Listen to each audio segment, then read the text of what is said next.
मैं गुस्से में भड़का हुआ अस्पताल के कॉरिडोर पे इधर उधर लगातार टहल रहा था कि तभी मुझे सामने से वो शख्स आता हुआ दिखा जिससे मुझे नफरत थी। उसे देखते ही मेरे दिमाग की नसें फटने लगीं। मैं तुरंत उसकी तरफ लपका और उसका गिरेबान जोर से पकड़ लिया और चिल्लाकर कहा कि तुम्हारी हिम्मत कैसे हुई यहाँ आने की। उसने एक मक्कार सी हल्की मुस्कान छोड़ी और फिर मुझसे बोला, मेरा गिरेबान पकड़ने से क्या होगा? जो सच है उससे तुम पीछा नहीं छुड़ा सकते। तुम्हें क्या लगता है कि तुम्हारा असली दुश्मन मैं हूं? बेवकूफ हो तुम। वो मैं नहीं बल्कि। ये कहते हुए उसने मेरे पीछे नजर डाली। मेरी पकड़ उसके गिरेबान पर ढीली पड़ गई और जैसे ही मैं पीछे पलटा तो मेरे शरीर से जान निकल गई, क्योंकि मेरे पीछे तो मशीनों की लगातार चलती बीप की आवाज के सिवाय और कोई भी आवाज मेरे आसपास सुनाई नहीं दे रही थी। वहां ऐसी खामोशी पसरी थी जो किसी के भी अंदर तक डर भर दे। मैं सामने वार्ड के शीशे से अंदर देख रहा था। मेरी पत्नी बिना किसी हरकत के पड़ी हुई थी और नर्स उसके पास खड़ी होकर कुछ चेक कर रही थी। ये सब देखते हुए मेरे दिमाग में कुछ घंटे पहले का वो नजारा घूमने लगा जब नेहा ने वो गुलाबी रंग का लिफाफा मेरी तरफ बढ़ाया था और मैंने उसे देखते ही उसके हाथ पर एक जोरदार झटका दिया था और गुस्से में पागल होकर चिल्ला चिल्ला कर मैंने उसे वो सच्चाई बताई जो मैं कुछ देर पहले अपनी आंखों से देख चुका था। मेरे उन जहरीले शब्दों को सुनकर उसका चेहरा एकदम सफेद पड़ गया था और कांपते कदमों से वो पीछे हटने लगी थी। उसकी आंखों से आंसू गिर रहे थे और उसने अपने पेट को दोनों कांपते हाथों से पकड़ लिया था। इसके बाद उसकी दोनों आंखें ऊपर की तरफ पलटी और वो अचानक लड़खड़ाकर नीचे गिर पड़ी। अगर कोई दूसरा पति होता तो वो अपनी पत्नी की ऐसी हालत देखकर टूट जाता या फिर पछतावे में भगवान से उसकी सलामती की दुआ मांग रहा होता। लेकिन मैं ऐसा कुछ नहीं कर रहा था। मेरे अंदर जैसे कुछ बचा ही नहीं था, बल्कि सिर्फ और सिर्फ नफरत बाकी रह गई थी। मैं हॉस्पिटल में सिर्फ इसलिए आया था क्योंकि मुझ में अभी भी इंसानियत बाकी थी। मैं किसी को भी अपनी आंखों के सामने इस तरह तड़पता हुआ नहीं छोड़ सकता था। लेकिन जिस औरत ने मेरे प्यार और मेरी इज्जत का ऐसा भयानक सिला दिया था, सच तो ये था कि मेरे दिल में अब उसके लिए हमदर्दी की एक बूंद भी बाकी नहीं रही थी। मैं बेंच पर बैठ गया और कॉरिडोर की छत पर लगी लाइट्स को बिना किसी मकसद के देखने लगा। मेरा सब्र का बांध टूट रहा था और दिमाग बार बार मुझसे ही सवाल कर रहा था कि आखिर मुझसे कहाँ गलती हो गई थी। मैंने उसकी कौन सी इच्छा पूरी नहीं की थी जो उसने आस्तीन का सांप बनकर मुझे ही डस लिया। इन्हीं सब ख्यालों और धोखा खा जाने के दर्द में उलझते हुए मेरा दिमाग अतीत के उन पन्नों को एक एक करके खोलने लगा जब नेहा मेरी जिंदगी में पहली बार आई थी और मैं उसकी सादगी और मासूमियत पर अपना दिल हार बैठा था। मुझे आज भी उसके साथ हुई वो पहली बस वाली मुलाकात याद है, जब मैं सिर्फ बस में सफर करने इसलिए गया था क्योंकि मैं देखना चाहता था कि बस में बैठने का एहसास कैसा होता है। मेरे घर में किसी चीज की कोई कमी नहीं थी। एक आवाज पर कई गाड़ियां आ जाया करती थी, इसलिए मैंने कभी भी एक साधारण जिंदगी नहीं जी थी। लेकिन उस दिन न जाने मेरे दिमाग पर क्या सुरूर सवार था, इसीलिए शायद मेरी जिंदगी में कि नेहा आने वाली थी। इसलिए मैंने सोचा और फिर बस की वो एक दिन की मुलाकात कब रोज की मुलाकातों में बदल गई, मुझे पता ही नहीं चला। 1 साल बाद नेहा खूबसूरत लाल रंग के जोड़े में मेरे घर दुल्हन बनकर आ गई थी। वो बेचारी बिन माँ की बच्ची थी। उसे उसके पिता ने अकेले ही पाल पोस कर बड़ा किया था। वो दुनिया की चालाकियों और साजिशों से बिल्कुल अनजान थी। एकदम साधारण और खामोश रहने वाली लड़की मेरे पापा के अचानक देहांत के बाद हमारे फैमिली बिजनेस की सारी जिम्मेदारी मेरे कंधों पर आ गई थी। हमारे घर में पैसे की वैसे भी कोई कमी नहीं थी, लेकिन ये सब कुछ हमारे फैमिली बिजनेस की वजह से ही था और इसीलिए अब उसे अच्छे से संभालना मेरी जिम्मेदारी थी। जब तक मेरी शादी नेहा से हुई तब तक पापा इस दुनिया में नहीं थे। घर में सिर्फ माँ और मेरा छोटा भाई था। लेकिन मेरी माँ को ये रिश्ता बिल्कुल पसंद नहीं था। वो अक्सर मुझे समझाती थी, सिद्धार्थ, तुम इतने बड़े बिजनेसमैन हो, हमारी सोसाइटी में एक नाम और स्टेटस है, तुम्हें हमारे ही स्टेटस वाले किसी बिजनेस फैमिली में शादी करनी चाहिए। ये मिडिल क्लास लड़की हमारे घर में बिल्कुल भी फिट नहीं बैठेगी। इसे तो हमारे पहचान वालों के बीच बैठकर ठीक से बात करना भी नहीं आएगा। हम इसे अपनी पार्टियों में कैसे लेकर जाएंगे? मम्मी, आप उसकी सादगी को उसकी कमी क्यों समझ रही हैं? मुझे ऐसी ही लड़की चाहिए जो मेरे घर को समझे, मेरे रिश्तों की कदर करे। मुझे किसी मॉडर्न लड़की की कोई जरूरत नहीं है। आपको क्या लगता है, क्या मैंने हमारी सोसाइटी की मॉडर्न लड़कियों को नहीं देखा? उनमें से कई ऐसी हैं जिन्हें सिर्फ खुद से मतलब होता है। कुछ तो अपने सगे माँ बाप तक की इज्जत नहीं करती। वो सिर्फ उनके साथ इसलिए रहती हैं ताकि उनसे पैसे मिलते रहें और वो अपना हाई स्टेटस दिखा सकें। उनकी नजरों में रिश्तों की कोई वैल्यू नहीं होती और इसीलिए मैं ऐसी किसी भी लड़की को अपनी जिंदगी में नहीं ला सकता जो मुझे सुकून देने की जगह मेरी शांति भंग कर दे। मैंने माँ की बात को पूरी तरह नजरअंदाज कर दिया और अपनी जिद पर नेहा से शादी कर ली। आखिरकार घर वाले भी मेरी खुशी के आगे हार गए और उन्होंने दिल से ना सिर्फ नेहा को अपनाया बल्कि खुशी खुशी शादी के हर फंक्शन को सेलिब्रेट भी किया। शादी के कुछ समय बाद ही नेहा को एक गहरे दुख का सामना करना पड़ा जब उसके पिताजी, जो इस दुनिया में उसका इकलौता सहारा थे, अचानक दिल का दौरा पड़ने से गुजर गए। उनके अंतिम संस्कार के बाद का वो नजारा मुझे आज भी याद है, जब नेहा बच्चों की तरह रो रही थी। मैं उसके पास जाकर बैठा और उसके आंसू पोंछते हुए उसका चेहरा अपने हाथों में लेकर बड़े प्यार से उसे समझाने लगा। नेहा, मेरी तरफ देखो, रोना बंद करो। मैं हूं ना, मैं तुम्हारे साथ हूं। तुम कभी खुद को अकेला मत समझना। मैं जानता हूं कि पिता को खोने का दुख क्या होता है। मैंने भी अपने पिता को खोया है। उनकी कमी कोई पूरी नहीं कर सकता, लेकिन सच कहता हूं, मैं हमेशा तुम्हारे साथ रहूंगा। आज के बाद तुम्हारा हर दुख मेरा है। तुम बस खुद को संभालो। उसने मेरी बात सुनकर मुझे गले लगा लिया और सिसकियां लेते हुए बोली, सिद्धार्थ, आप सच कह रहे हैं ना? आप कभी मुझे खुद से दूर तो नहीं करेंगे ना? क्योंकि अब इस दुनिया में आपके सिवा मेरा कोई नहीं है। आप हैं तो मुझे किसी और की जरूरत नहीं है। बस मुझे कभी अकेला मत छोड़ना। मैंने उसी दिन सच्चे दिल से फैसला कर लिया था कि मैं उसे कभी रोने नहीं दूंगा। लेकिन मुझे क्या पता था कि उसकी वो सारी मासूमियत सिर्फ एक धोखा थी। शादी के बाद के शुरुआती साल बहुत सुकून और खूबसूरती से गुजरे। मैं सुबह ऑफिस निकल जाता और रात को जब थका हुआ वापस आता तो वो हमेशा दरवाजे पर मुस्कुराकर मेरा स्वागत करती। घर का माहौल बहुत शांत और एक खुशहाल परिवार जैसा था। मेरी माँ ने भी उसे दिल से अपना लिया था। मुझे एक बार भी ऐसा महसूस नहीं हुआ कि वो नेहा को लेकर अभी भी किसी शक में है, बल्कि वो उसके साथ बहुत अच्छे से घुल मिल गई थी। और मेरा छोटा भाई राजवीर, वो तो जैसे मेरी जान था। वो हर वक्त मेरे आगे पीछे घूमता रहता और ऑफिस के कामों में मेरा इतना हाथ बटाता था कि मेरी आधी टेंशन ऐसे ही खत्म हो जाती थी। वो अक्सर शाम को ऑफिस में मेरे पास आकर बैठता और बड़े अपनेपन से मेरे हाथ से फाइल लेकर कहता, भैया आप आराम करिए, ये फैक्ट्री और क्लाइंट्स मैं अकेले भी संभाल सकता हूँ। आप सारा दिन इतनी मेहनत करते हैं, अब आपकी शादी हो गई है, अपना थोड़ा कीमती वक्त भाभी के लिए भी बचा कर रखा करिए। बाकी का काम मुझ पर छोड़ दीजिए और जल्दी घर जाया करिए। उसकी ऐसी बातें सुनकर मेरा दिल खुशी से भर जाता था कि मुझे इतना प्यार करने वाला छोटा भाई मिला है। मैं जब घर पहुंचता तो नेहा किचन में खाना बना रही होती।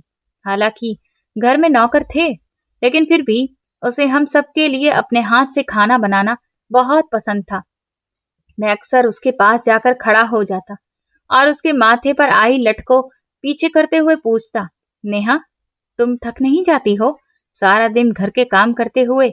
मम्मी तुम्हें परेशान तो नहीं करती ना मेरे पीछे?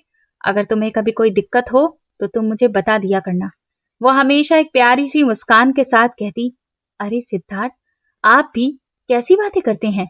मम्मी जी तो मुझे बिल्कुल अपनी बेटी की तरह रखती हैं। और मेरा वो नटखट देवर राजवीर, वो तो मेरी इतनी इज्जत करता है कि कभी नजर उठाकर भी बात नहीं करता। आप आराम से अपने ऑफिस के काम पर ध्यान दीजिए, घर की बिल्कुल भी फिक्र मत किया करिए।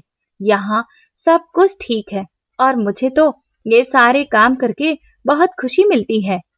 मैं नेहा की इन सब बातों पर आंख बंद करके भरोसा कर लेता था। मुझे लगता था कि मेरे घर की दीवारें बहुत मजबूत हैं, जिन्हें कोई भी नहीं गिरा सकता। वक्त तेजी से गुजरा और हमारी शादी को 4 साल हो गए। सब कुछ बिल्कुल वैसा था, बस एक ही चीज की कमी थी, वो थी बच्चों की खुशी। शुरू में तो हमने इस बात पर कुछ भी नहीं सोचा, लेकिन फिर धीरे धीरे घर के अंदर एक अजीब सा तनाव महसूस होने लगा। मेरी माँ अक्सर ही गुमसुम और उदास रहती थी। एक शाम जब मैं ऑफिस से जल्दी आया तो देखा कि माँ मंदिर में भगवान के सामने बैठकर रो रही थी। मैं घबराकर उनके पास गया और उनका हाथ अपने हाथ में पकड़ते हुए पूछा, मम्मी क्या हो गया? आप रो क्यों रही हैं? आपसे किसी ने कुछ कहा है क्या? मुझे बताइए, मैं भी उसकी खबर लेता हूँ। उन्होंने अपने आंसू पोंछे और रोते हुए कांपती आवाज में बोली, सिद्धार्थ बेटा, देखो मेरी भी अब उम्र हो रही है और तुम तो जानते ही हो जिंदगी का भला क्या भरोसा है। मैंने तुम्हें बहुत लाड़ प्यार से पाला है। मेरी बस तुम्हारी शादी के बाद यही इच्छा है कि मरने से पहले तुम्हारी संतान को अपनी गोद में खिलाऊं और इस घर में बच्चों की किलकारियां गूंजे। रिश्तेदार मिलने आते हैं तो तरह तरह की बातें करते हैं, ताने देते हैं कि इतनी जमीन जायदाद का क्या फायदा जब कोई वारिस ही नहीं है। मुझे ये सब नहीं सुना जाता बेटा, मेरा दिल टूट जाता है तुम दोनों की जिंदगी का ये सूनापन देखकर। उनकी बातें सुनकर मुझे बहुत शर्मिंदगी हुई और गहरे दुख का एहसास भी। मैंने उन्हें गले लगाकर तसल्ली दी, मम्मी आप फिक्र मत करिए, भगवान हमारी भी सुनेगा। अब आप बिल्कुल मत रोइए, हम कोई ना कोई इसका हल जरूर निकालेंगे। मैं कल ही किसी अच्छे डॉक्टर के पास जाता हूँ, आप परेशान ना हो। लेकिन उस रात सच कहूं तो मैं सो नहीं पाया। नेहा भी मेरे साथ जागती रही, लेकिन हम दोनों के बीच एक अजीब सी खामोशी थी। अगले दिन सुबह राजवीर मेरे कमरे में आया। वो बहुत परेशान लग रहा था। उसने दरवाजा बंद किया और मेरे पास बेड पर बैठकर बोला, भैया मैं जानता हूँ कि आप मम्मी की बातों से बहुत परेशान हैं, लेकिन उनकी जगह पर खुद को रखकर सोचिए तो वो गलत भी नहीं है। उनकी भी ख्वाहिश है। मैंने शहर के सबसे बड़े और आधुनिक फर्टिलिटी हॉस्पिटल में बात की है। आप और भाभी कल जाकर वहां सारे टेस्ट करवा लीजिए। हो सकता है कि कोई साधारण सी बात हो जो बस दवा से ठीक हो जाए। इस तरह हिम्मत हार कर बैठने से तो कुछ नहीं होगा, हमें कोशिश तो करनी चाहिए ना। मुझे राजवीर की बात बहुत सही लगी। मैंने उसी रात नेहा से बात की। वो भी तुरंत तैयार हो गई। वो मेरा हाथ पकड़कर बोली, सिद्धार्थ मैं तो खुद चाहती हूँ कि हमारे घर में खुशियां आए। मम्मी की परेशानी मुझसे भी नहीं देखी जाती। हम कल ही चलते हैं, आप परेशान मत होइए, सब ठीक हो जाएगा। अगली सुबह हम दोनों उस अस्पताल के वेटिंग एरिया में बैठे थे। वहां का माहौल मेरी घबराहट को और ज्यादा बढ़ा रहा था। डॉक्टर ने हमें अपने कैबिन में बुलाया और फिर विस्तार से हमारी मेडिकल हिस्ट्री सुनने के बाद बारी बारी से हम दोनों के अलग अलग टेस्ट हुए और उनके सैंपल लिए गए। पूरा दिन हॉस्पिटल के चक्कर काटते ही निकल गया। 2 दिन के बाद हमें रिपोर्ट लेने के लिए बुलाया गया था। ये 2 दिन मुझ पर बहुत भारी गुजरे। अंदर ही अंदर मैं एक अनजाने डर से डूब रहा था कि पता नहीं रिपोर्ट्स में क्या आएगा। मैं बार बार नेहा को भी तसल्ली देता रहा, जो बिल्कुल भी रिलैक्स नजर नहीं आ रही थी। आखिरकार वो दिन आ ही गया जब हम एक बार फिर उसी डॉक्टर के कैबिन में बैठे थे। कैबिन में भयंकर खामोशी थी। डॉक्टर ने अपने चश्मे को ठीक किया और सामने रखी फाइल खोलकर पहले नेहा की तरफ देखा। उनके चेहरे पर एक नरम सी मुस्कुराहट थी। मिसेज नेहा अलावत, आपके लिए खुशखबरी है। आपकी सारी रिपोर्ट्स बिल्कुल नॉर्मल और पॉजिटिव हैं। आप पूरी तरह से स्वस्थ हैं। आपकी सभी रिपोर्ट्स बिल्कुल ठीक हैं और मां बनने में किसी तरह की कोई परेशानी या रुकावट नजर नहीं आ रही है। ये सुनकर नेहा ने आंख बंद करके भगवान को धन्यवाद कहा और एक गहरी सांस ली। उसके चेहरे पर चमक आ गई। उसने मुस्कुराकर मेरी तरफ देखा। मुझे भी लगा जैसे मेरे सिर से बहुत बड़ा बोझ उतर गया। लेकिन अगले ही पल डॉक्टर ने मेरी तरफ देखा। उनके चेहरे की मुस्कुराहट गायब हो गई और उसकी जगह एक गहरी और दुख से भरी गंभीरता आ गई। उन्होंने एक कागज मेरी तरफ बढ़ाया और धीमी आवाज में बोली, मिस्टर सिद्धार्थ, मुझे ये बताते हुए बहुत दुख हो रहा है, लेकिन आपकी रिपोर्ट में समस्या है। आपके अंदर पिता बनने की क्षमता नहीं है और बदकिस्मती से फिलहाल मेडिकल साइंस जितनी भी तरक्की कर चुका है उसमें इसका कोई इलाज मुमकिन नहीं है। सीधे शब्दों में अगर मैं कहूँ तो आप प्राकृतिक तरीके से कभी भी पिता नहीं बन सकते हैं। उनके शब्द मेरे दिमाग पर किसी बम की तरह फटे थे। मुझे लगा जैसे किसी ने मेरे मुंह पर जोरदार तमाचा मार दिया हो और पैरों तले से जमीन खींच ली हो। मेरी मर्दानगी, मेरा घमंड, मेरा गुरूर, सब कुछ बस एक पल में मिट्टी में मिल गया। मैंने बेबसी से नेहा की तरफ देखा। उसका भी रंग पीला पड़ चुका था। वो फटी आंखों से मुझे ही देख रही थी। उस दिन मुझे ऐसा लगा जैसे मैं किसी गहरे गड्ढे में गिर गया हूँ। एक परफेक्ट इंसान से एक अधूरा और हारा हुआ इंसान बनकर रह गया था। वहां से घर तक का वो सफर मेरी जिंदगी का सबसे लंबा और दर्दनाक सफर साबित हुआ। गाड़ी चलाते हुए मेरे हाथ स्टीयरिंग व्हील पर लगातार कांप रहे थे और साथ में बैठी नेहा की गहरी खामोशी मुझे अंदर से काट रही थी। मुझे लग रहा था कि मैं उसके साथ बहुत बड़ी नाइंसाफी कर रहा हूँ और अब मैं उसके किसी भी काम का नहीं रहा। घर पहुंचकर मैं सीधा अपने कमरे में गया और दरवाजा बंद करके बेड पर गिर पड़ा। मेरी आंखों से आंसू बह रहे थे। मैं अपनी इस कमी पर फूट फूट कर रो रहा था जिस पर मेरा कोई भी जोर नहीं चल रहा था। नेहा पीछे ही कमरे में आई। उसने दरवाजा लॉक किया और मेरे पास बैठ गई।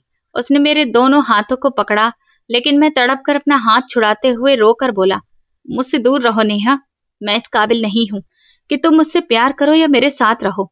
मैं एक अधूरा इंसान हूँ और मैंने सोच लिया है कि मैं तुम्हें आजाद कर दूंगा। तुम कल ही जहां जाना चाहो चली जाना।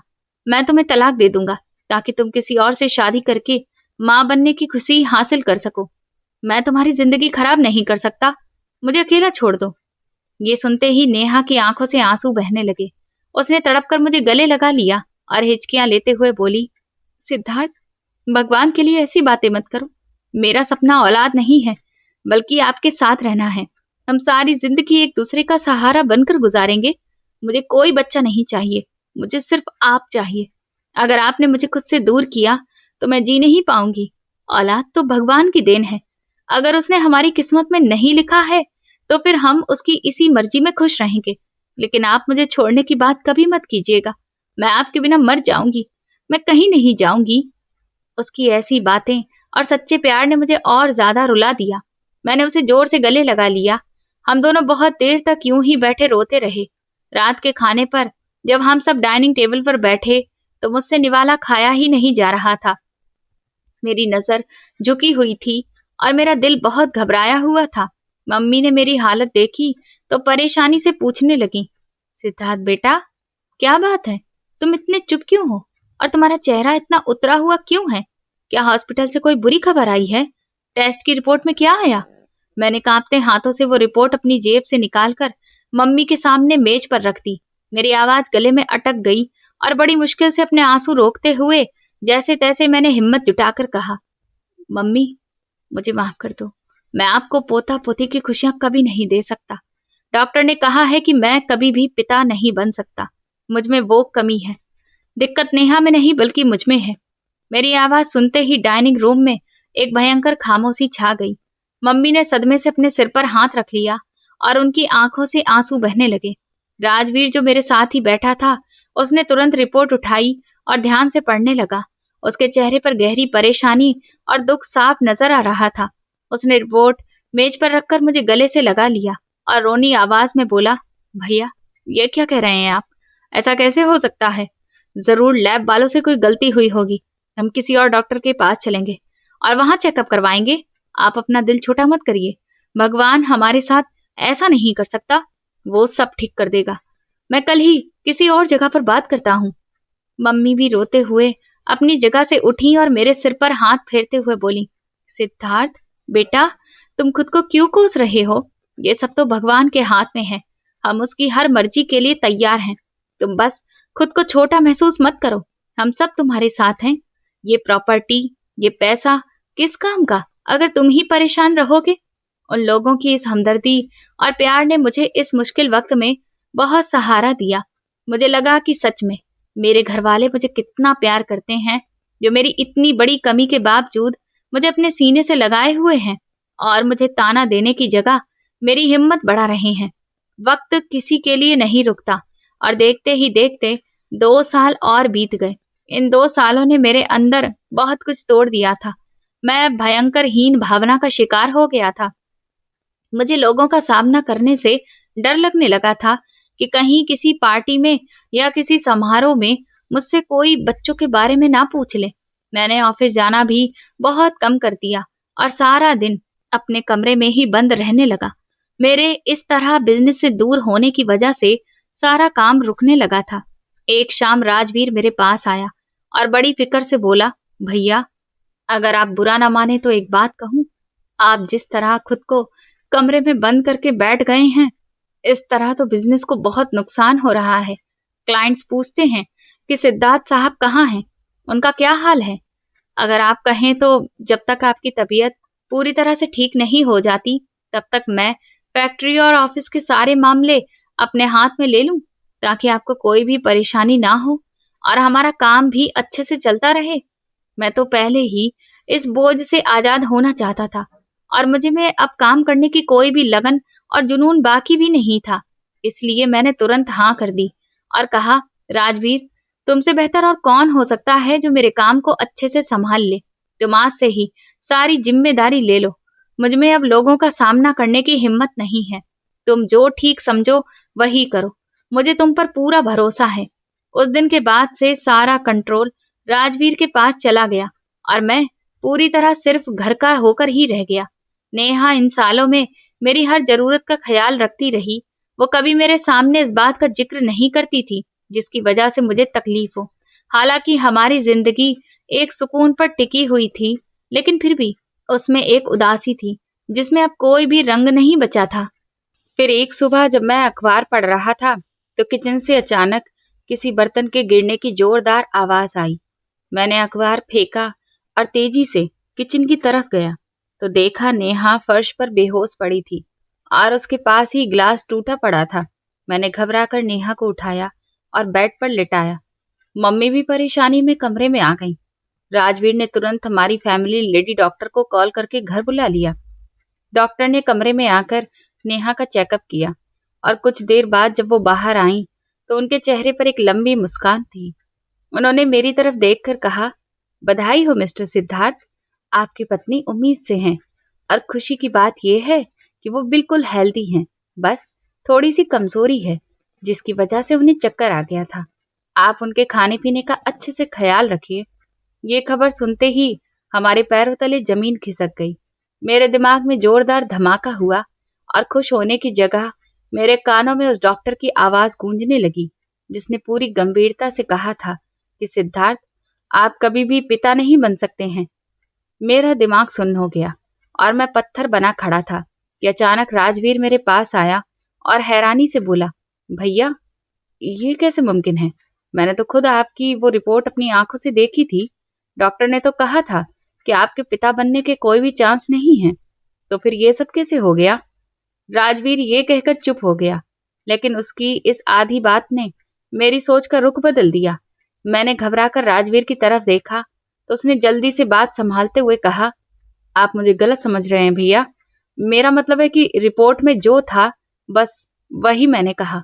बाकी भगवान की लीला तो वही जाने। वो कोई भी चमत्कार कर सकता है। लेकिन भैया एक बात कहूं, आजकल भाभी घर से बहुत बाहर रहने लगी हैं। पिछले कुछ दिनों से मैं उन्हें रात के वक्त भी फोन पर बहुत धीमी आवाज में किसी से बातें करते सुनता रहता हूँ। मुझे इस बारे में ज्यादा कुछ नहीं पता है, बस जितना पता है उतना बता दिया। आप इस बात को अपने दिल पर मत लीजिएगा। हो सकता है कि वो अपनी किसी सहेली से बात करती हो। राजवीर ये बात कहकर वहां से अपने कमरे में चला गया, लेकिन उसकी इन सारी बातों ने मेरे अंदर शक का एक जहरीला बीज बो दिया जिसने मेरी वफादार पत्नी को चरित्रहीनता की कसौटी पर लाकर खड़ा कर दिया था। मेरी वो हीन भावना जो पिछले 2 सालों से मेरे अंदर खामोशी से पल रही थी, अचानक शक और गुस्से में बदलने लगी। मेरी रातों की नींद उड़ गई थी। मैं हर वक्त नेहा की हर एक हरकत पर नजर रखने लगा। मुझे उसकी हर बात पर शक होने लगा और मेरा ये शक उस रात और भयंकर हो गया जब मैं रात के अंधेरे में पानी पीने के लिए किचन की तरफ जा रहा था। तभी मुझे टेरेस से नेहा की धीमी आवाज सुनाई दी। मैं दबे कदमों से टेरेस के दरवाजे के पास पहुंचा तो वो फोन पर किसी से बात कर रही थी। उसकी आवाज में एक अजीब सी उलझन और परेशानी थी। वो फोन पर कह रही थी, आप पैसों की बिल्कुल भी फिक्र मत करिए, मैं कल ही आपको बाकी की रकम भिजवा दूंगी। चाहे मुझे अपने सारे जेवर ही क्यों न बेचने पड़े, लेकिन मुझे हर हाल में वो चाहिए। इससे पहले कि सिद्धार्थ को कुछ भी पता चले, हमारा काम पूरा हो जाना चाहिए। मैं और इंतजार नहीं कर सकती। आप प्लीज जल्दी करिए। ये सब सुनकर मेरे कदम वहीं जम गए। मेरे कानों में सनसनाहट होने लगी। मैं वहां से उल्टे कदम वापस कमरे में आ गया। मेरा दिल कह रहा था कि अभी जाकर उससे पूछूं कि आखिर वो किस चीज की बात कर रही है और वो कौन है जिसे वो पैसे देने की बात कर रही थी। लेकिन मैंने खुद पर कंट्रोल किया। मैं देखना चाहता था कि आखिर वो किस हद तक गिर चुकी है और उसका असली चेहरा क्या है। अगले दिन जब वो दोपहर को तैयार होकर घर से निकली तो मैंने चुपचाप उसकी टैक्सी का पीछा किया। उसकी टैक्सी शहर के एक बहुत ही पॉश और महंगे कैफे के सामने जाकर रुकी। मैंने अपनी गाड़ी कुछ दूरी पर खड़ी की और कैफे के शीशे से अंदर देखने लगा। नेहा एक कोने वाली टेबल पर बैठी थी और उसके सामने सूट पहने एक बहुत ही स्मार्ट सा आदमी बैठा था। वो दोनों बहुत गंभीरता से बात कर रहे थे। उस आदमी ने अचानक नेहा का हाथ अपने हाथ पे ले लिया और उसे तसल्ली देने वाले अंदाज में कुछ कहा, जिस पर नेहा ने मुस्कुराकर सिर हिलाया। ये नजारा देखकर मेरे अंदर की आग भड़क उठी। मेरा खून खौलने लगा। दिल चाह रहा था कि कैफे के अंदर जाकर उस आदमी का मुंह तोड़ दूं और नेहा को वहां से पकड़कर घसीटता हुआ घर ले आऊं। मैं गुस्से से पागल हो रहा था, लेकिन मैंने वहां कोई तमाशा खड़ा करने की बजाय खुद पर कंट्रोल किया और वहां से चुपचाप वापस आ गया। उसके बाद घर वापस आने के बाद मेरे अंदर जैसे किसी ने ज्वालामुखी भड़का दिया हो। मैं पूरे रास्ते गाड़ी चलाते हुए उस आदमी और नेहा के मुस्कुराते हुए चेहरे को याद करके अंदर ही अंदर जल रहा था। मैं जैसे ही घर के अंदर आया तो सामने सोफे पर नेहा बैठी थी। वो कोई मैगजीन पढ़ रही थी। मुझे देखते ही वो तुरंत अपनी जगह से उठी और मेरे पास आकर बड़े अपनेपन से बोली, सिद्धार्थ, आज आप इतनी जल्दी कैसे आ गए? आपकी तबीयत तो ठीक है ना? और आपका चेहरा इतना उतरा हुआ क्यों लग रहा है? मैं भी आपके लिए एक कड़क चाय बनाकर लाती हूँ। आप आराम से बैठिए। मैंने उसकी इस बनावटी फिक्र और मासूमियत को देखकर अपने दांत भींच लिए और मुश्किल से अपने गुस्से को दबाते हुए कहा, मुझे तुम्हारी किसी भी चाय की जरूरत नहीं है। मेरे सिर में बहुत तेज दर्द है। मैं बस अकेला रहना चाहता हूँ। मुझे कोई परेशान मत करना। ये कहकर मैं तेजी से सीढ़ियां चढ़कर अपने कमरे में आया और दरवाजा जोर से बंद कर लिया। मुझे उसकी शक्ल देखने से भी घिन आ रही थी। रात के वक्त जब वो कमरे में आई तो मैं सोने का नाटक करने लगा ताकि मुझे उससे कोई भी बात ना करनी पड़े। अगले कई महीने इसी मुश्किल और खामोशी में गुजर गए। नेहा की प्रेगनेंसी बढ़ रही थी। वो अक्सर अपने आने वाले बच्चे के लिए छोटे छोटे कपड़े तैयार करती रहती। जब वो खुशी से मुझे कोई नया खिलौना या कपड़ा दिखाती तो मेरा दिल करता कि मैं चिल्लाकर कहूं कि अपना ये नाटक बंद करो। मैं जानता हूं कि ये बच्चा मेरा नहीं है, लेकिन मैं अपने घर वालों के सामने कोई तमाशा खड़ा नहीं करना चाहता था। मैं बस उस दिन का इंतजार कर रहा था जब मेरे हाथ में कोई ठोस सबूत लग जाए और मैं उसका असली चेहरा सबके सामने ला सकूं। इन महीनों में मेरी हालत एक मानसिक मरीज जैसी हो गई थी। मैंने घर वालों से बातचीत बहुत कम कर दी। एक शाम मैं टेरेस पर अकेला खड़ा था कि राजवीर मेरे पास आया और फिक्र दिखाते हुए बोला, भैया, मैं बहुत दिनों से नोट कर रहा हूँ कि आप बहुत खोए खोए रहते हैं और परेशान भी। भाभी की तबीयत भी अब इतनी ठीक नहीं है। आपको तो उनका ख्याल रखना चाहिए ना ऐसे वक्त में। लेकिन आप तो उनसे भी दूर दूर रहते हैं। आखिर बात क्या है? मुझे बताइए। मैंने एक लंबी सांस ली और नजरें झुकाते हुए कहा, कुछ भी नहीं राजवीर, बस मुझे थोड़ी थकान रहती है और बिजनेस की टेंशन भी। बाकी कोई बात नहीं है। तुम जाओ अपना काम करो, मुझे अकेला छोड़ दो। उसने मासूमियत से मेरे कंधे पर हाथ रखा और धीमी आवाज में बोला, भैया, आप मुझसे कुछ छुपा रहे हैं, लेकिन मैं जानता हूं कि आपको क्या टेंशन है। आपको लगता है कि शायद ये सब एक चमत्कार है, लेकिन भैया, आजकल भाभी जिस तरह से चुप चुप कर फोन पर बातें करती हैं और मुझे वो कई बार पैसे भी मांग चुकी हैं। इसीलिए मुझे कुछ भी समझ नहीं आ रहा कि आखिर वो ये सब किस लिए कर रही है। आपको अगर बुरा लगे तो मैं कुछ भी नहीं कहता, लेकिन आप थोड़ा ध्यान रखिए। मुझे उनकी कुछ हरकतें अजीब लगती हैं। ये कहकर वो वहां से चला गया, लेकिन उसके बाद मेरे अंदर जो शक था वह पूरे भरोसे में बदल गया। मुझे लगने लगा कि राजवीर वो सब कुछ महसूस कर रहा है जो मैं अपनी आंखों से देख चुका हूँ। वक्त गुजरने के साथ साथ नेहा की तबीयत काफी भारी रहने लगी। घर में मम्मी और राजवीर उसका बहुत ख्याल रखते थे।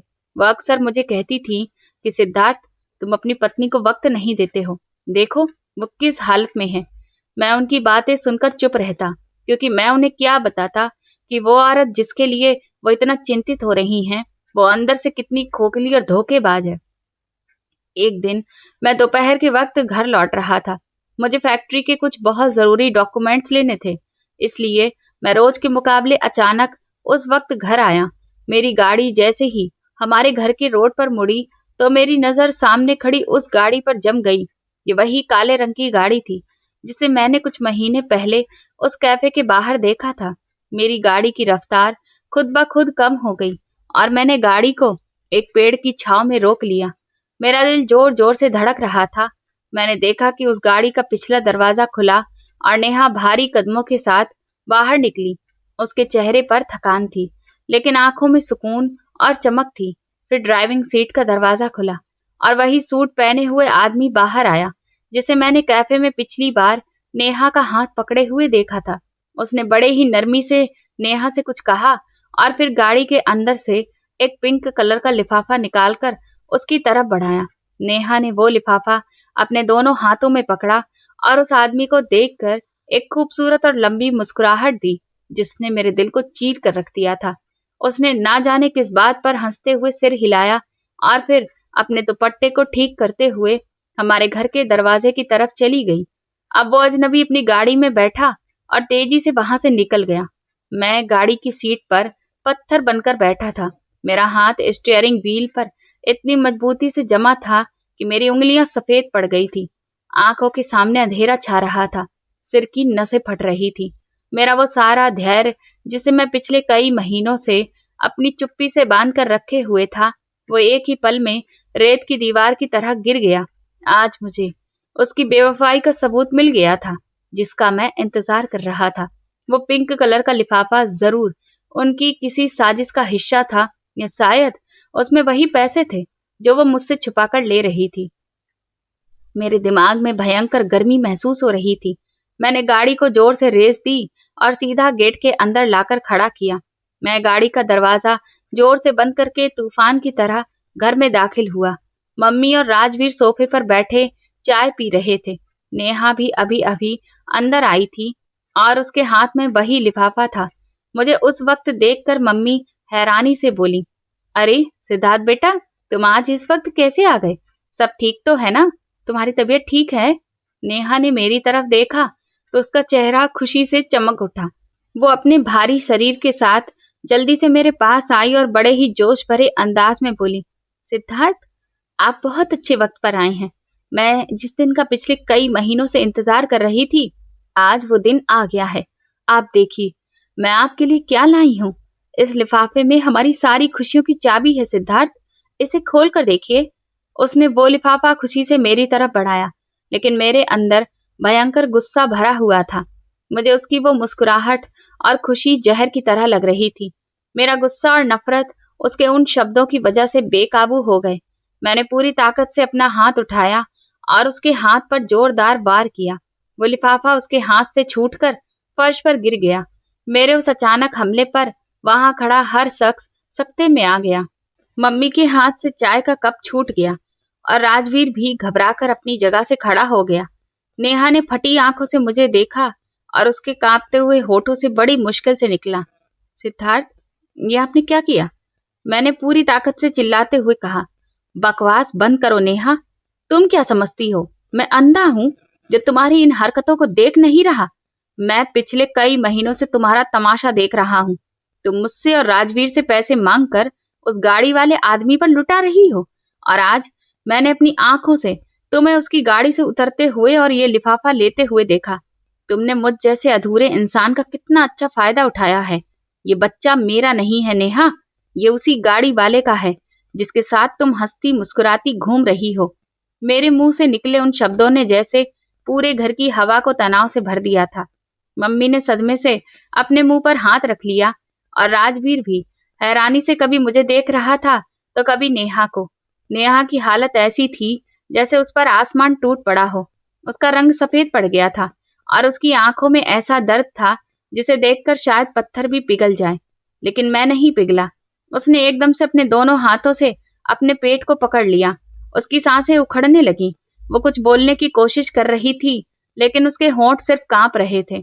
और फिर एक भयंकर चीख के साथ वो फर्श पर बेहोश होकर गिर गई। मैं बिना किसी हरकत के खड़ा उसे फर्श पर गिरते हुए देखता रहा। मम्मी भागकर उसकी तरफ गईं और रोते हुए उसका सिर अपनी गोद में रखकर बोली, सिद्धार्थ, ये तुमने क्या कर दिया? पागल हो गए हो क्या? देखो न जाने क्या हो गया है नेहा को। जल्दी से इसे अस्पताल लेकर चलो। राजवीर, जल्दी गाड़ी निकालो, मेरी बेटी की जान को खतरा है। राजवीर तुरंत गाड़ी निकालने भागा और मैं मम्मी के कहने पर नेहा को अपनी बाहों में उठाकर गाड़ी की पिछली सीट पर लिटा दिया। रास्ते भर मम्मी नेहा का सिर अपनी गोद में रखे रोती रही और उसे होश में लाने की कोशिश करती रही, लेकिन नेहा बिल्कुल बेजान पड़ी थी। मैं फ्रंट सीट पर बैठा था और मेरी नजरें सामने सड़क पर थी, लेकिन मेरे दिल में दया का कोई एहसास नहीं था। मुझे सिर्फ इस बात की उलझन थी कि मैंने ये सब कुछ घर वालों के सामने क्यों कह दिया। मुझे वो लिफाफा खोलकर उसकी असलियत देखनी चाहिए थी, लेकिन मेरा गुस्सा मुझे इस हद तक ले गया कि मैं कुछ सोचने समझने के काबिल ही नहीं रहा। अस्पताल पहुंचते ही डॉक्टर ने उसे तुरंत इमरजेंसी वार्ड में शिफ्ट कर दिया। मम्मी और राजवीर वार्ड के बाहर कुर्सियों पर बैठे थे और मैं कॉरिडोर की दीवार से टेक लगाए ठंडी फर्श पर ही बैठ गया। मैं टूट चुका था और अब जब मेरा हर एक ख्याल अतीत के गलियारों से निकलकर वापस इस पल में आया तो मैंने खुद को उसी अस्पताल के कॉरिडोर में फर्श पर बैठा पाया। मेरी नजरें सामने बंद दरवाजे पर जमी थीं। अंदर से आती मशीनों की बीप की आवाज मेरे दिमाग से टकरा रही थी और मेरी आंखों के सामने वही अजनबी शख्स और वो लिफाफा घूम रहा था। मैं सोच रहा था कि अगर नेहा को कुछ हो गया तो मैं सारी जिंदगी खुद को माफ नहीं कर सकूंगा। मैंने उसकी बात क्यों नहीं सुनी? लेकिन दूसरी तरफ मेरा घमंड मुझे कचोट रहा था कि जिस औरत ने तुम्हारा भरोसा तोड़ा, तुम उसके लिए इतना परेशान क्यों हो रहे हो? मैं ऐसी भयंकर उलझन में फंसा हुआ था कि तभी अचानक अस्पताल के कॉरिडोर का दरवाजा तेजी से खुला। कदमों की आहट सुनकर मेरी नजर सामने उठी तो वो नजारा देखकर मेरे पूरे शरीर में सनसनी दौड़ गई। सामने से वही सूट पहने हुआ अजनबी शख्स तेजी से हाँफता हुआ हमारी तरफ आ रहा था। उसके चेहरे पर भयंकर परेशानी और घबराहट साफ नजर आ रही थी।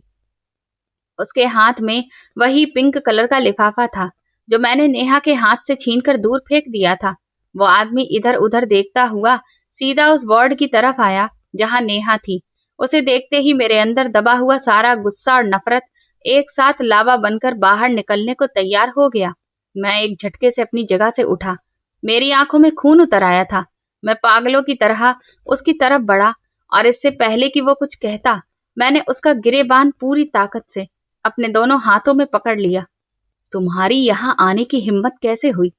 तुम्हारी वजह से मेरी पत्नी अंदर मौत और जिंदगी के बीच में झूल रही है और तुम अभी भी उसके पीछे यहाँ तक आ गए हो।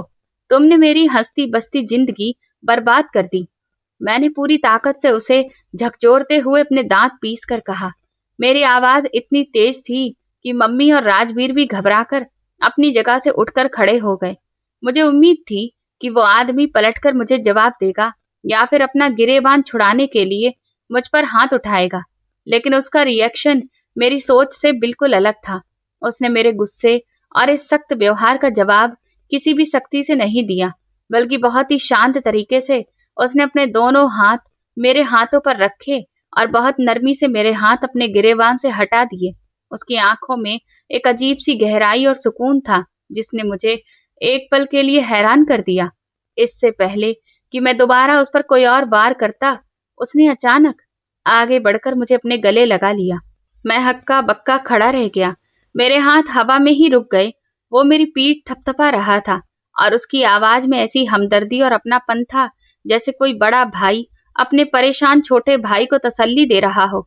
उसने गहरी सांस ली और फिर अपनी खुरदुरी आवाज में मुझसे कहा, सिद्धार्थ, तुम बहुत खुशकिस्मत हो कि तुम्हें नेहा जैसी वफादार और हिम्मत वाली पत्नी मिली है जिसने तुम्हारी इज्जत बचाने के लिए सब कुछ सह लिया। मैं जानता हूं तुम इस वक्त भयंकर उलझन से गुजर रहे हो, लेकिन मेरी बात ध्यान से सुनो। तुमने अपनी पत्नी पर जो भी शक किया है वो बिल्कुल बेबुनियाद है और वो बच्चा 100% सिर्फ तुम्हारा ही है। उसकी बात सुनकर मेरे पैरों तले जमीन निकल गई। मैंने एक झटके से उसे खुद से अलग किया और फटी आंखों से उसका चेहरा देखने लगा। मुझे समझ नहीं आ रहा था कि यह आदमी क्या बोल रहा है। डॉक्टर ने तो मुझे वो रिपोर्ट दी थी और कहा था कि मैं पिता नहीं बन सकता था, तो ये कौन होता है मुझे तसल्ली देने वाला। मैं खुद से उसे पीछे की ओर धकेलते हुए कहा, तुम कौन हो जो मुझे मेरी बीवी की वफादारी की सफाइयां दे रहे हो? और तुम कैसे कह सकते हो कि वो बच्चा मेरा है, जबकि मेडिकल साइंस ये कह चुका है कि मुझ में वो काबिलियत नहीं है। तुम आखिर उसकी जिंदगी में हो कौन, जिससे वो तुमसे छुपकर इस तरह से मिलती रही? उस आदमी ने अपने कपड़े ठीक किए और फिर उसके चेहरे पर गंभीरता आ गई। उसने पीछे खड़े हुए राजवीर और मम्मी की तरफ देखते हुए बेहद सख्त आवाज में कहा, मेरा नाम एडवोकेट राघव कपूर है। मैं हाई कोर्ट का सीनियर वकील और एक प्रोफेशनल प्राइवेट इन्वेस्टिगेटर हूँ, और मुझे तुम्हारी पत्नी नेहा ने अपने बहुत ही गंभीर केस के लिए बाकायदा फीस देकर हायर किया था। वो मेरे पास एक क्लाइंट बनकर आई थी, लेकिन उसकी मासूमियत और उसकी इस लड़ाई ने मुझे उसका भाई बना दिया। मैं उसे अपनी बहन मानता हूँ और एक भाई के तौर पर उसकी फिक्र करना मेरा फर्ज है। और सिद्धार्थ, मुझे ये बताते हुए बहुत खुशी हो रही है कि मेरी बहन ने तुम्हारे नाम पर लगने वाले इस दाग को हमेशा के लिए धो दिया है। तुम बिल्कुल ठीक हो और तुम पिता बन सकते हो। ये सब कुछ तुम्हारे खिलाफ एक बहुत बड़ी और खौफनाक साजिश थी। एडवोकेट राघव का ये खुलासा सुनते ही मेरा दिमाग जैसे हजारों खतरनाक धमाकों की तरफ फटने लगा। मैंने अचानक से मुड़कर अपने पीछे खड़े राजवीर और मम्मी की तरफ देखा। मेरे कानों में वकील के शब्द गूंज रहे थे, लेकिन आंखें राजवीर के चेहरे को पड़ रही थी, जो मुझे ना जाने क्यों बहुत ही घबराया हुआ और पसीने से भीगा हुआ दिख रहा था। मेरा दिमाग इस पूरी सिचुएशन को समझ नहीं पा रहा था कि आखिर राजवीर इस तरह से क्यों घबरा रहा है। क्या उसने मेरे साथ कोई खेल खेला है? मैंने राघव की तरफ देखा और उलझन से पूछा, वकील साहब, अगर आप जो कह रहे हैं वो सब सच है, तो फिर आप इस वक्त अस्पताल में क्या कर रहे हैं? आपको तो अपने ऑफिस में होना चाहिए था ना? राघव ने गहरी सांस ली और मेरी आंखों में देखते हुए बोला, सिद्धार्थ, मैं आज नेहा को घर छोड़ने वाला था, क्योंकि वो इस हालत में अकेले सफर नहीं कर सकती थी। मैंने उसे गली के मोड़ पर उतारा और जब मैं वापस मुड़ने लगा तो मैंने तुम्हारे घर के अंदर से तुम्हारे चिल्लाने की आवाज सुनी। फिर मैंने देखा कि तुम नेहा को बेहोशी की हालत में गाड़ी में डालकर पागलों की तरह हॉस्पिटल की तरफ भाग रहे हो। मुझे खतरा महसूस हुआ, क्योंकि तुम्हारे सौतेले भाई के खिलाफ सारे सबूत आज उसी घर में मौजूद थे और मुझे डर था कि ये मौका पाकर वो उन सबूतों को मिटा न दे। इसीलिए मैं तुरंत तुम्हारे पीछे हॉस्पिटल आया ताकि उन सबूतों को बचा सकूं। राघव के मुंह से सौतेला भाई सुनकर मेरे तो होश ही उड़ गए। मैंने कहा, तुम क्या बकवास कर रहे हो? राजवीर मेरा सौतेला भाई नहीं है, समझे? मेरी आंखों में गुस्सा उतर आया था, तो राघव ने तुरंत मुझसे कहा, अगर मेरी बात पर विश्वास नहीं है तो अपनी सौतेली माँ से पूछो। ये सुनकर तो मुझे एक और भयंकर झटका लगा। राघव बोला, हाँ सिद्धार्थ, ये तुम्हारी सौतेली माँ है और राजवीर तुम्हारा सौतेला भाई है।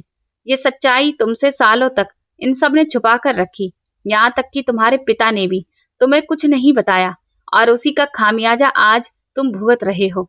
ये सच्चाई इतने सालों तक तुम्हें नहीं पता थी, लेकिन नेहा को सब कुछ पता चल चुका था, क्योंकि नेहा ने खुद तुम्हारी सौतेली माँ और सौतेले भाई की आपस की बातचीत सुन ली थी, और तब उसे पता चला कि तुम तो उनके सगे बेटे ही नहीं हो। ये सुनते ही जब मैंने आंसुओं भरी निगाहों से अपनी मम्मी की तरफ पलट कर देखा तो उनकी नजरें झुक गईं, जो साफ साबित कर रही थी कि राघव जो भी कह रहा है वो बिल्कुल सच है। मुझे तो यकीन ही नहीं हो रहा था कि इतने सालों तक मुझसे इतनी बड़ी सच्चाई छुपाकर रखी गई। मैं अभी ये सब सोच ही रहा था कि तभी राघव एकदम से तेज कदमों से चलता हुआ राजवीर के पास पहुंचा और उसने उसकी पीठ के पीछे अपना हाथ ले जाकर तेजी से वो लिफाफा छीन लिया जिसे राजवीर अपने पीछे छुपाने की कोशिश कर रहा था। ये वही लिफाफा था जिसे मैंने घर में गुस्से की वजह से नेहा के हाथ से दूर फेंक दिया था, और ना जाने कब राजवीर उसे अपने साथ ले आया था। राघव मेरी तरफ मुड़ा और कहने लगा, देखा तुमने सिद्धार्थ, तुम्हारा भाई इस लिफाफे को ले आया था क्योंकि वो उसे गायब करना चाहता था। राघव ने तुरंत लिफाफा खोला और उसमें से कुछ कागज निकाल कर मेरे सामने कर दिए। ये देखो सिद्धार्थ, इसमें उस लैब टेक्नीशियंस का बयान और वीडियो के सबूत भी मौजूद हैं, जिसे तुम्हारे इस हमदर्द भाई राजवीर ने भारी रिश्वत देकर तुम्हारा सैंपल किसी और के सैंपल से बदलवा दिया था। उसने लैब वाले को खरीद दिया और तुम्हें सारी जिंदगी के लिए ऐसी हीन भावना में धकेल दिया ताकि तुम शर्मिंदगी के मारे अपना बिजनेस छोड़ दो और वो बड़ी चालाकी से तुम्हारी पूरी प्रॉपर्टी पर अकेले कब्जा कर ले। राघव की बातें मेरे लिए किसी तूफान से कम नहीं थी। मेरे हाथ कांपने लगे और मेरी नजरें उन कागजों पर जम गईं। मैंने टूटी हुई आवाज में राघव से पूछा, लेकिन नेहा को ये सब कैसे पता चला? उसने मुझे इस बारे में कभी कुछ बताया क्यों नहीं? राघव ने मेरे कंधे को दबाया और प्यार से बोला, कुछ समय पहले नेहा को सबसे पहले तो तुम्हारे सगे बेटे ना होने की बात पता चली थी, लेकिन उसे तब तक इन लोगों के इरादों के बारे में नहीं पता था। इसलिए उसने तुमसे कुछ भी नहीं कहा, क्योंकि वो नहीं चाहती थी कि एक छोटी सी बात की वजह से तुम्हारे हंसते खेलते परिवार में दरार पड़े। लेकिन एक दिन जब राजवीर के कमरे की सफाई करते हुए इत्तेफाक से उसके दराज से नेहा को वो पुरानी लैब की रसीद मिली तो उसका दिमाग ठनक गया। उसे शक हुआ क्योंकि उसमें उस अस्पताल का नाम लिखा था, लेकिन साथ ही वहां राजवीर का नाम और लैब वाले को दी गई एक बहुत बड़ी रकम भी लिखी थी। उसने तुमसे कुछ भी कहे बिना अपने पास जितने भी जेवर थे वो बेच दिए और फिर उन पैसों से मुझे हायर किया ताकि मैं उस लैब टेक्नीशियन को ढूंढकर उससे सच उगलवा सकूं। वो अकेले ही इस लड़ाई को लड़ती रही सिद्धार्थ, और इस लिफाफे में तुम्हारी नई और ओरिजिनल मेडिकल रिपोर्ट मौजूद है। नेहा ने दोबारा एक बड़े सरकारी अस्पताल से तुम्हारी जांच करवाई थी। तुम बिल्कुल ठीक हो सिद्धार्थ, तुम्हारे अंदर कोई भी कमी नहीं है। तुम एक हेल्दी इंसान हो। मैंने कांपते हाथों से वो नई रिपोर्ट खोली और उस पर लिखी हुई बातों को पढ़कर मेरी आंखों से आंसू बहने लगे। मेरे अंदर का वो आत्मविश्वास जो पिछले कई सालों से मिट्टी में मिल चुका था वो वापस आ गया था।